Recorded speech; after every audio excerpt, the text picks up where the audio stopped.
Je m'appelle Mathieu Maximin, j'ai été étudiant donc à PJ en promotion 2014-2015 et j'ai également été formateur pendant 4 ans ici et référent des secrétaires médico-administratifs. Aujourd'hui, je suis seulement secrétaire médical dans un cabinet de cardiologue.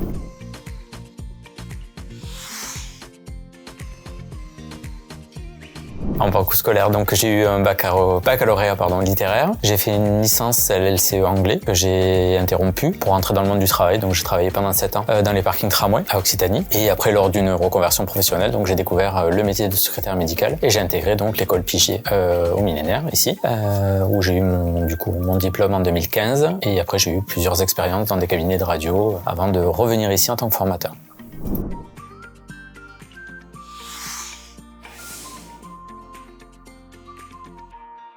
Donc ça s'est très bien passé. On avait une très bonne classe, très bonne équipe. On a connu les anciens locaux, puis on a déménagé en milieu d'année avec une équipe pédagogique très à l'écoute où on a pu découvrir le métier de secrétaire médical avec vraiment des intervenants très passionnés. Et l'avantage du coup, c'est d'avoir des professionnels qui étaient à la fois dans le milieu et à la fois intervenants ici.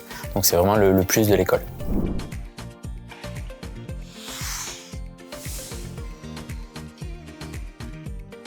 Alors, donc du coup, après l'obtention du diplôme, j'ai intégré de suite un cabinet de radiologie. C'était assimilé à l'alternance. J'étais pas alternant, moi j'étais en formation initiale. Et du coup, j'ai pu faire mon stage en cabinet de radiologie où j'ai appris le fonctionnement du logiciel et ce qui m'a permis de suite de décrocher un emploi par la suite. Initialement, donc c'était un remplacement d'un congé maternité et ça s'est concrétisé en CDI à temps plein. Et après, j'ai connu plusieurs cabinets de radiologie. J'ai fait également chez des médecins spécialistes, gynécologie, cardiologie, angiologie. Je suis retourné après en radio.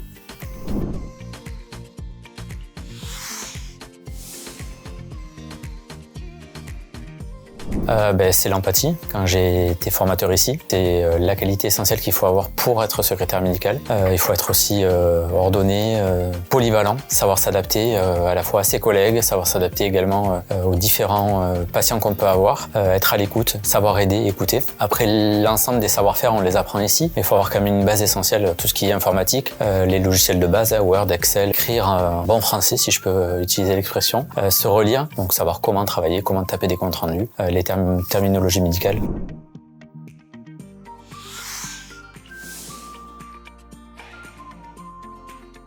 Mais j'ai toujours eu envie d'enseigner, même avant d'être secrétaire médical. Donc ça s'est fait par hasard en rencontrant une intervenante avec qui j'avais gardé de très bons rapports ici. Donc il m'a dit que Pigier était potentiellement à la recherche de nouveaux formateurs. Donc j'ai postulé et j'ai été pris. Et l'expérience a duré 4 ans, donc où j'ai pu former les secrétaires médicaux et médicaux d'ailleurs, parce qu'il y a des garçons par la suite, et devenir référent après de la filière.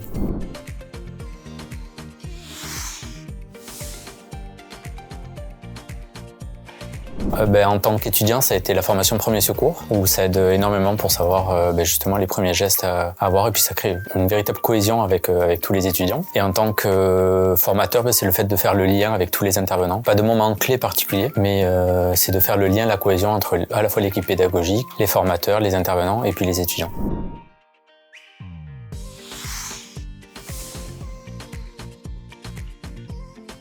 Travailler.